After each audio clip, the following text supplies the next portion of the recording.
First of all, I was there when Ronald Reagan tax breaks, when he gave specifics of what he was going to cut. No, number one, in terms of tax expenditures. Number two, 97% of the small businesses in America make less than $250,000. Let me tell you who some of those other small businesses are. Hedge funds that make $600–800 million a year. That's what they count as small businesses because they're pass-through.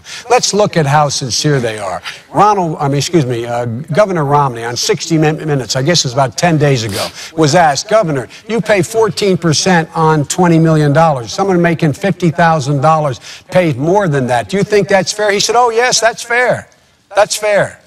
And they're going to talk about, you think these guys are going to go out there and cut those loopholes? The biggest loophole they take advantage of is the carried interest loophole and capital gains loophole. They exempt that. Now, there's not enough. The reason why the AEI study, the American Enterprise Institute study, the Tax Policy Center study, the reason they all say taxes are going to go up in the middle class, the only way you can find $5 trillion in loopholes is cut the mortgage deduction for middle class people, cut the health care deduction for middle class people, take away their ability to get a tax break to send their kids to college. That's why they arrive. Is he wrong about that? He is wrong about that. You can cut tax rates by 20%.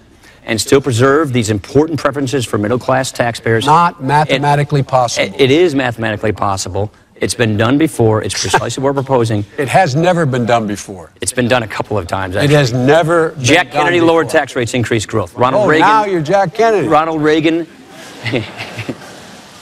Republicans and Democrats have worked together on this. I understand you guys aren't used to doing bipartisan deals. But we told each other what we're going to do. When we did it with Reagan, he said, here are the things we're going to cut. Framework. Let's work together to fill in the details. That's exactly, that's how you get things done. You work with Congress. Look, let me say it this way. That's coming from the Republican Congress working bipartisanly. Mitt Romney. 7% rating. Mitt Romney was governor of Massachusetts, where 87% of the legislators he served with were Democrats. He didn't demonize them. He didn't demagogue them. He met with those party leaders every week. He reached across the aisle. He didn't compromise principles. And he found common ground, and he balanced the budget. If he did such a great job, he balanced the budget 4 times without raising taxes. Why isn't he even contesting Massachusetts? Vice President, what would you suggest beyond raising taxes on the wealthy that would substantially reduce the just let the taxes expire like they're supposed to on those millionaires. We can't afford $800 billion going to people making a minimum of $1 million. They do not need it, Martha. Those 120,000 families make $8 million a year. Middle-class people need the help. Why does my friend cut out the tuition tax credit for them? Why does he go after the child care? Can you declare anything off limits? Why do they do that? Can you declare anything off limits? Yeah, we're saying close loopholes on high-interest people. Home mortgage deduction. For higher-income people. Here. Can you guarantee that no one making less than $100,000 have a mortgage deduction impacted? This taxes a million small businesses. He keeps trying to make you think that it's just some movie star or hedge fund guy or 97% of the small businesses make less than $250,000 a year would not be affected. It hits a million people. This taxes a million people? A million small businesses? Does it tax 97% of the American businesses? It taxed a million small businesses who are our greatest job creators. I wish I could get it. The greatest job creators. And you're going to increase the defense budget. And you're going to increase the defense budget. We're just not going to cut the defense budget like they're proposing. They said $2 billion. That's not accurate. More than that. So no massive.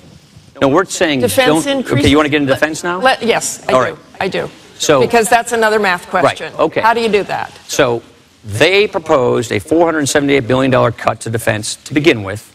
Now we have another $500 billion cut to defense that's lurking on the horizon. They insisted upon that cut being involved in the debt negotiations. And so now we have a $1 trillion cut. Let's put the automatic defense cuts aside. Okay. Let's put those aside. No one wants that. But I want to know how you do the math and have this increase in defense spending. $2 trillion. You don't cut defense by $1 trillion. That's what we're talking about. And what national security issues justify an increase? We're going to cut 80,000 soldiers, 20,000 Marines, 120 cargo planes. We're going to push the Joint Strike Fighter out. We're cutting missile defense. And one more. If these cuts go through, our Navy will be the smallest it has been since before World War I. This invites weakness. Look, do we believe in peace through strength? You bet we do. And that means you don't impose these devastating cuts on our military. So we're saying don't cut the military by $1 trillion. Not increase it by $1 trillion. Don't cut it by $1 trillion. Quickly, Vice President Biden on this. Look, I want to move on. We don't cut it. And I might add, this so-called, I know we don't want to use the fancy word sequester, this automatic cut, that was part of a debt deal that they asked for. And let me tell you what my friend said at a press conference announcing his support of the deal. He said, and I'm paraphrasing, we've been looking for this moment for a long time. Can I tell you what that meant? We've been looking for bipartisanship for a long time. And so the bipartisanship is what he voted for, the automatic cuts in defense if they didn't act. And beyond that, they asked for another. Look, the military says we need a smaller, leaner army. We need more special forces. We don't need more M1 tanks. What we need is more UAVs. Some of the military, I know that's not some of the military. That was the decision of the Joint Chiefs of Staff, recommended to us and agreed to by the president. Who answered to a civilian leader? They made the recommendation first. Okay, let's move on to Afghanistan. Can I get into that? I'd like to move on to Afghanistan, please. And that's one of the biggest expenditures this country has made, in dollars and, more importantly, in lives. We just passed the sad milestone of losing 2,000 U.S. troops there in this war. More than 50 of them were killed this year by the very Afghan forces we are trying to help. Now, we've reached the recruiting goal for Afghan forces. We've degraded al-Qaeda. So tell me, why not leave now? What more can we really accomplish? Is it worth more American lives? We don't want to lose the gains we've gotten. We want to make sure that the Taliban does not come back in and give al-Qaeda a safe haven. We agree with the administration on their 2014 transition. Look, when I think about Afghanistan, I think about the incredible job that our troops have done. You've been there more than the two of us combined. First time I was there in 2002, it was amazing to me what they were facing. And I went to the Arghandab Valley in Kandahar before the surge. I sat down with a young private in the 82nd from the Menominee Indian Reservation who would tell me what he did every day, and I was in awe. And to see what they had in front of them, and then to go back there in December, to go throughout Helmand with the Marines, to see what they had accomplished, it's nothing short of amazing. What we don't want to do is lose the gains we've gotten. Now, we've disagreed from time to time on a few issues. We would have more likely taken into account the recommendations from our commanders, General Petraeus, Admiral Mullen, on troop levels throughout this year's fighting season. We've been skeptical about negotiations with the Taliban, especially while they're shooting at us. But we want to see the 2014 transition be successful, and that means we want to make sure our commanders have what they need to make sure that it is successful so that this does not once again become a launching pad for terrorists. Vice President Biden. Let's keep our eye on the ball. The reason I've been in and out of Afghanistan and Iraq 20 times. I've been up in the Konar Valley. I've been throughout that whole country, mostly in a helicopter and sometimes in a vehicle. The fact is, we went there for one reason, to get those people who killed Americans, al-Qaeda. We've decimated al-Qaeda Central. We have eliminated Osama bin Laden. That was our purpose. And in fact, in the meantime, what we said we would do, we would help train the Afghan military. It's their responsibility to take over their own security. That's why with 49 of our allies in Afghanistan, we've agreed on a gradual drawdown, so we're out of there by the year in the year 2014.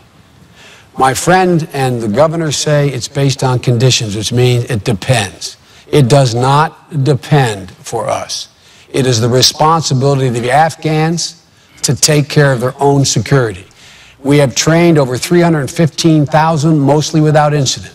There have been more than 24 cases of green on blue where Americans have been killed. If we do not, if the measures the military has taken do not take hold, we will not go on joint patrols. We will not train in the field. We'll only train in the Army bases that exist there. But we are leaving. We are leaving in 2014, period. And in the process, we're going to be saving over the next 10 years another $800 billion. We've been in this war for over a decade. The primary objective is almost completed. Now all we're doing is putting the